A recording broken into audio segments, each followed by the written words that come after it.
कहानी शुरू होती है जब अद्वैत, कर्ण और समीर शहर की भागदौड़ से दूर किसी अनजानी जगह जाने का फैसला करते हैं।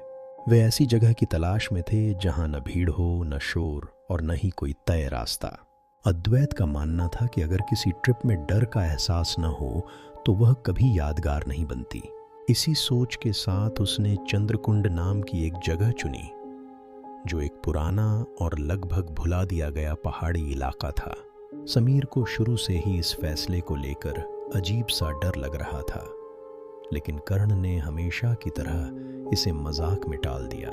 रात के करीब 9:30 बजे उनकी गाड़ी एक संकरी पहाड़ी सड़क पर चढ़ रही थी। चारों तरफ इतना घना कोहरा फैला हुआ था कि हेडलाइट की रोशनी मुश्किल से कुछ मीटर आगे तक ही दिखाई दे रही थी। हवा में ऐसी ठंडक थी जो शरीर से ज्यादा दिमाग को सुन्न कर रही थी।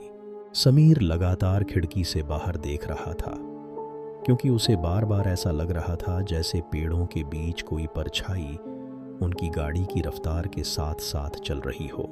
कुछ देर बाद सड़क किनारे उन्हें एक जंग लगा हुआ बोर्ड दिखाई देता है, जिस पर लिखा था चंद्रकुंड लॉज। उसके ठीक नीचे किसी ने खरोंच कर लिखा था, कमरा नंबर 7 बंद है। अद्वैत बिना ज्यादा सोचे गाड़ी रोक देता है और कहता है कि यही जगह है। समीर आखिरी बार लौट चलने की बात करता है, लेकिन कर्ण उसे डरपोक कहकर हंसी में उड़ा देता है। लॉज एक पुरानी 3 मंजिला इमारत थी।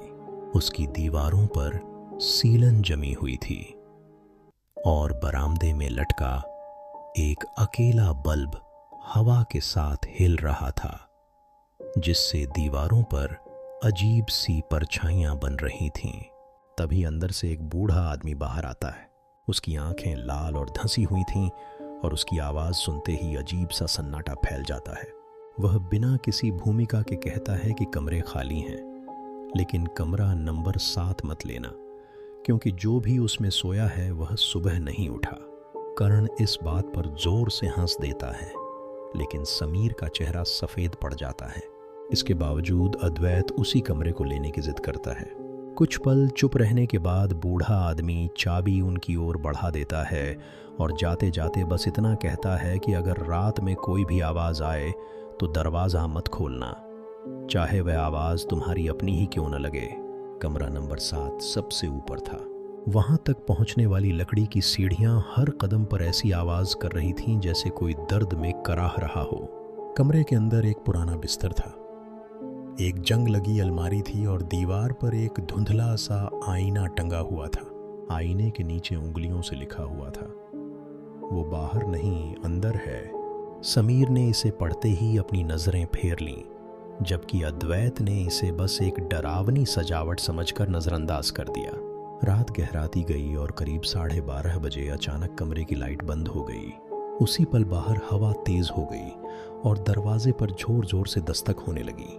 समीर घबराते हुए कहता है कि दरवाज़ा मत खोलो, लेकिन बाहर से आवाज़ आती है, कर्ण दरवाज़ा खोल यार। उस आवाज़ को सुनकर कर्ण का शरीर सुन्न हो जाता है, क्योंकि वह आवाज़ बिल्कुल उसी की अपनी थी। दस्तक और तेज हो जाती है और तभी आईने में हलचल दिखाई देती है। तीनों देखते हैं कि आईने में उनकी 3 परछाइयों के साथ एक चौथी परछाई भी खड़ी है। अद्वैत कांपते हाथों से टॉर्च जलाता है।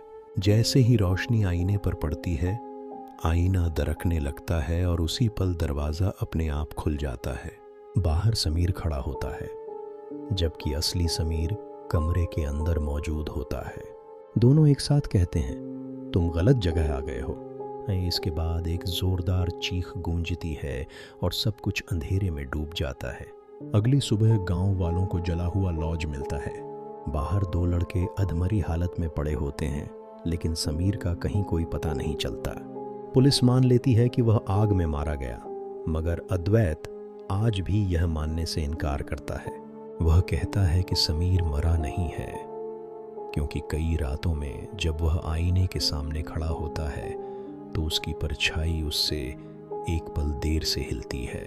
उसे साफ महसूस होता है कि चंद्रकुंड का कमरा नंबर 7 आज भी किसी का इंतजार कर रहा है।